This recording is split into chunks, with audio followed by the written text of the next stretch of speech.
Hello dear student, once again आप सभी का स्वागत है online platform of NIS vision point और मैं हूं आपके साथ आपकी केमिस्ट्री मेंटर कीर्ति मैम। तो आज के इस ब्यूटीफुल सेशन में आप सभी का स्वागत है। आई होप आप सब अपनी तैयारी बहुत ही अच्छे से कर रहे होंगे और अपने पढ़ाई को कंटिन्यू कर रहे होंगे। तो बात करते हैं, हम क्या बात कर रहे थे यहाँ पे, हम बात कर रहे हैं मॉड्यूल 3 का chapter number 7 that is solution. Very important chapter है आपके न्यूमेरिकल पॉइंट ऑफ व्यू से भी और सोल्यूशन और आपके क्वेश्चन के भी पब्लिक एग्जामिनेशन के लिए भी बहुत ही इंपॉर्टेंट रोल प्ले करता है। इसका ये लेक्चर नंबर 3 और ये 4 है।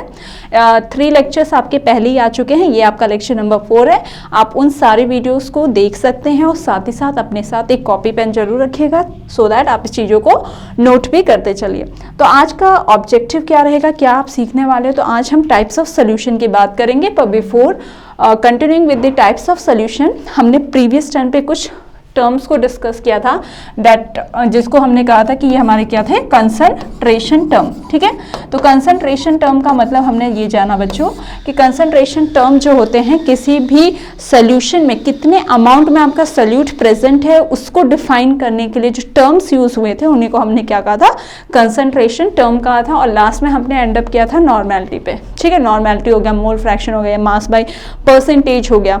ठीक है, तो एक इंपॉर्टेंट चीज जो आपने देखा होगा, प्रीवियस वीडियो में देखा होगा, तो आपको ये पता है कि क्या नॉर्मेलिटी क्या होता है, W/EV। ठीक है, W क्या हो गया, वेट ऑफ सोल्यूट। अगर मैंने B लिखा है तो इसका मतलब क्या होता है, तो मैंने आपको पहले भी स्पेसिफाई किया है। अगर हम A लिख रहे हैं तो इसका मतलब है हम सॉल्वेंट के टर्म्स में बात कर रहे हैं। अगर हमने B लिखा है तो इसका मतलब ये है कि हम क्या बात कर रहे हैं यहाँ पे, सोल्यूट का। ठीक है, सोल्यूट के बारे में बात कर रहे हैं। और E आपका क्या होता है, इक्विवेलेंट मास होता है जो molecular mass upon valency factor होता है। एंड W क्या है, ये वॉल्यूम। ठीक है, वॉल्यूम इन लीटर है। नाउ नेक्स्ट अगर आप बात करते हो इसकी, तो ये आपका फॉर्मूला एक है जिसकी डेरिवेशन हमने प्रीवियस वीडियो में देख रखा है। दूसरा एक और इम्पॉर्टेंट रिलेशन जो आपको यहाँ पे ध्यान देना है वो ये है कि नॉर्मेलिटी और मोलैरिटी में क्या रिलेशन होता है। तो नॉर्मेलिटी जो होता है वो n टाइम्स आपका क्या होता है, मोलैरिटी होता है। रिटी याद रखना है। ठीक है, जैसे कि अगर हमारे पास 0 या 10 नॉर्मल आपका क्या है, 10 नॉर्मल ऑफ NaOH है। ठीक है, तो अगर आपसे कहा जाता है कि ये 10 नॉर्मल ऑफ NaOH है, इसको आप कन्वर्ट कर दीजिए किस में, मोलैरिटी में। तो करना कुछ नहीं है, हमें n जो है यहाँ पे ये क्या है, वैलेंसी फैक्टर। ये जो n है यहाँ पे ये क्या है, ये वही वैलेंसी फैक्टर है जो मैंने आपको प्रीवियस वीडियो में बताया है कैसे निकालते हैं। तो इस केस में ये है क्या, ये NaOH जो है ये आपका एक बेस है। तो बेस की एसिडिटी आपको पता होनी चाहिए। तो कैसे निकालोगे, कितना OH है, तो यहाँ पे n की वैल्यू क्या आ गई, 1 आ गई। तो जैसे कि अगर आपको नॉर्मेलिटी है, ठीक है, नॉर्मल है, इसको मोल में कन्वर्ट करना है तो आप क्या करोगे, n की वैल्यू 1 रख दोगे। और अगर आपने क्या है, यहाँ पे n की वैल्यू 1 हो गई और नॉर्मेलिटी आपका यहाँ पे क्या दिया है, 10n दिया हुआ है। तो आपको क्या निकालना था, मोलैरिटी निकालना था। तो मोलैरिटी भी आपका क्या हो जाएगा, 10 मोलर हो जाएगा। ठीक है, तो अगर हम मोलैरिटी में इसको कन्वर्ट करेंगे तो मोलैरिटी जो होगी 10 नॉर्मल की वो भी क्या हो जाएगी, 10 नॉर्मल ऑफ NaOH की वो भी क्या हो जाएगी, यहाँ पे 10 मोलर हो जाएगी। ठीक है, 10 m हो जाएगी। तो रिलेशन जो आपको यहाँ पे ध्यान देना है वो ये है कि नॉर्मेलिटी जो होता है वो n टाइम्स यानी वैलेंसी फैक्टर इनटू जो होता है वो मोलैरिटी होता है। नेक्स्ट ये रिलेशन आपको पता है। दूसरा अगर हम मोलैरिटी की बात करें तो मोलैरिटी से रिलेटेड एक और इम्पॉर्टेंट आपके पास जो इक्वेशन है जो आपके न्यूमेरिकल्स में कभी ना कभी यूज हो जाता है वो है डेंसिटी से रिलेटेड। तो हमने देखा था कि मोलैरिटी जो होता है वो क्या होता है, number of moles of solute upon volume of solution in litres. ठीक है, फिर जब आप सब्स्टिट्यूट करते हो तो आपके पास क्या होता है, वेट ऑफ सोल्यूट इनटू 1000 यानी वॉल्यूम को आप किस में कन्वर्ट कर रहे हो, लीटर में, यानी ml को लीटर में चेंज करोगे तो इनटू 1000 कर देंगे।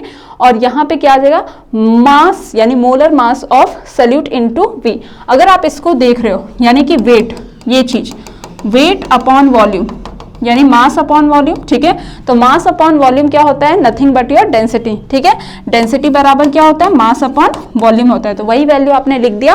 तो ये रिलेशन आपका क्या है, मोलैरिटी और डेंसिटी के बीच में आता है। तो इन केस आपको डेंसिटी दिया है तो आप इस फॉर्मूला को यूज करके आसानी से अपने न्यूमेरिकल को बना सकते हो। तो चलिए आज के इस टॉपिक पे मूव करते हैं जो है हमारा टाइप्स ऑफ सोल्यूशन।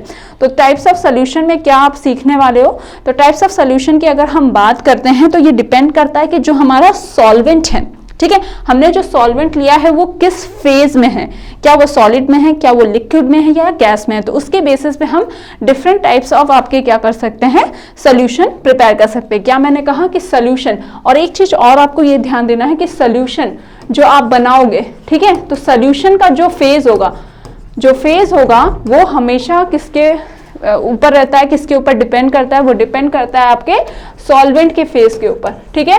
तो आपको पता है सोल्यूशन कभी भी आप बनाओगे तो क्या चाहिए, सॉल्वेंट प्लस क्या चाहिए, सोल्यूट चाहिए आपको, ठीक है। और जो सोल्यूशन का फेज होगा वो वही होता है जो आपका क्या है, यहाँ पे सॉल्वेंट का फेज होता है। इस चीज को भी आपको यहाँ पे अपने दिमाग में रखना है, ठीक है। इसी के बेसिस पे हम मेनली 3 तरह का हम बता सकते हैं, कैसे कि अगर आपका सॉल्वेंट क्या होगा, लिक्विड हुआ, गैस हुआ और क्या हो सकता है, सॉलिड हो सकता है। ये तीनों पॉसिबल फेजेस हैं, जो 3 फेज उसमें ये सॉल्वेंट भी एग्जिस्ट करता है, उसी के अकॉर्डिंग आपका सोल्यूशन होगा। तो यहाँ हमारे पास है, जैसे कि हमने ये कहा, यहाँ पे क्या कर लिया हमने, सोल्यूट। 3 आपने क्या लिख लिया, लिखने का तरीका है, आप यहाँ पे भी ऐसे कर सकते हो कि 3 गैस लिख लिया, 3 लिक्विड लिख लिया, 3 सॉलिड लिख लिया और उसके बाद में आपने अल्टर किया, ठीक है। तो अगर हमने सोल्यूट को फिक्स कर दिया कि हमारे पास गैस है, तो क्या है गैस का, अगर सोल्यूट गैस है तो सॉल्वेंट आपका गैस हो सकता है, लिक्विड हो सकता है, सॉलिड हो सकता है, तो इसके पेयर बन गए, ठीक है। दूसरा हमने लिक्विड को ले लिया कि हमारे तीनों क्या है, लिक्विड सोल्यूट है, तो इसके साथ भी क्या हो सकता है, गैस, लिक्विड, सॉलिड। नेक्स्ट हमने क्या लिया है, सॉलिड के साथ लिया है, तो अगर मैं सॉलिड सोल्यूट है तो गैस में हो सकता है डिजोल्व, लिक्विड में हो सकता है और सॉलिड में हो सकता है, ठीक है। तो इसका एग्जांपल कि अगर गैस आपका गैस में डिजोल्व होता है सॉल्वेंट, तो वो क्या है आपका एग्जांपल जो बनेगा वो क्या है, एयर, ठीक है। तो ऐसे ही आपके पास डिफरेंट एग्जांपल है कि गैस अगर लिक्विड में डिजोल्व है तो वो आपका क्या हो जाएगा, सोडा वाटर हो जाएगा, या कोल्ड ड्रिंक जो आप कंज्यूम करते हो वो सारे आ जाएंगे, ठीक है। गैस में अगर सॉलिड डिजोल्व होता है तो वो क्या है, हाइड्रोजन इन पैलेडियम या हाइड्रोजन इन निकल भी हो सकता है, ठीक है। वेरी इंपॉर्टेंट चीज है ये, निकल में भी हो सकता है और प्लैटिनम में हो सकता है कि गैस आपका क्या हो रहा है, प्लैटिनम पे या निकल पे या फिर पैलेडियम मेटल पे क्या हो रहा है, एब्जॉर्ब हो रहा है, ठीक है, एब्जॉर्ब हो रहा है। नेक्स्ट अगर हम बात करते हैं लिक्विड है और आपका गैस सॉलिड, तो ह्यूमिडिटी इन एयर, फिर अल्कोहल इन वाटर, लिक्विड का एग्जांपल होगा।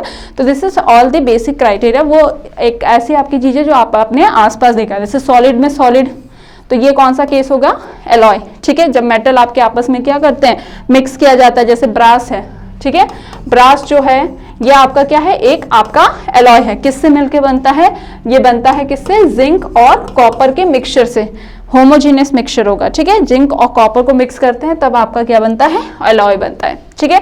तो ये सारे आपके क्या हो गए, अलग अलग तरह के सोल्यूशन पॉसिबल है।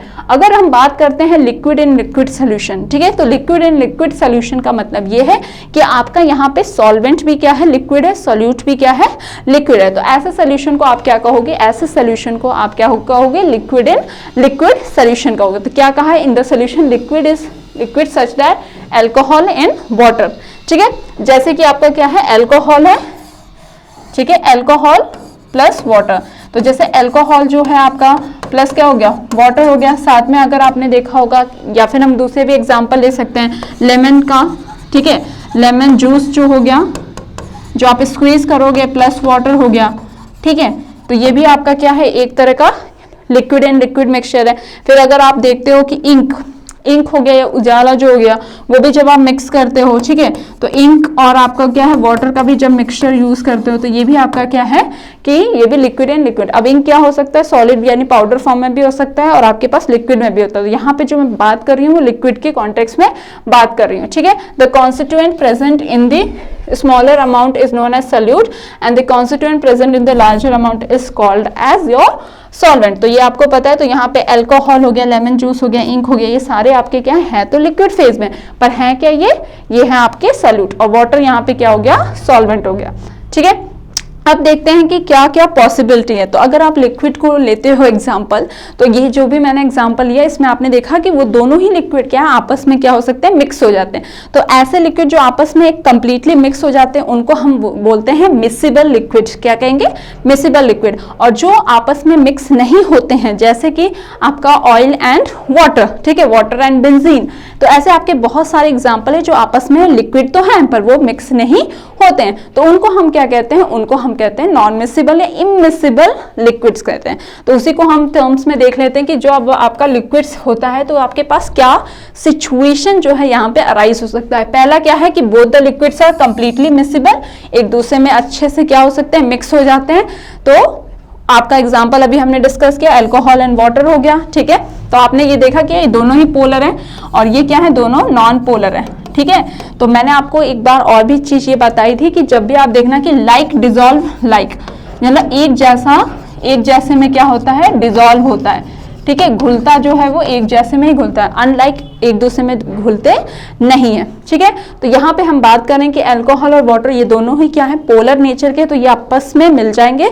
और बेंजीन और टॉलिन ये भी क्या है, नॉन पोलर हैं, तो ये भी मिल जाएंगे दोनों। पर अगर आप चाहोगे कि बेंजीन और वाटर को डिजोल्व कर लो तो ये नहीं मिलेगा, ठीक है। फिर दूसरा केस आपके पास जो है, ये पहला केस हो गया कि मिसिबल है यानी कंप्लीटली आपका मिक्स हो जाएगा।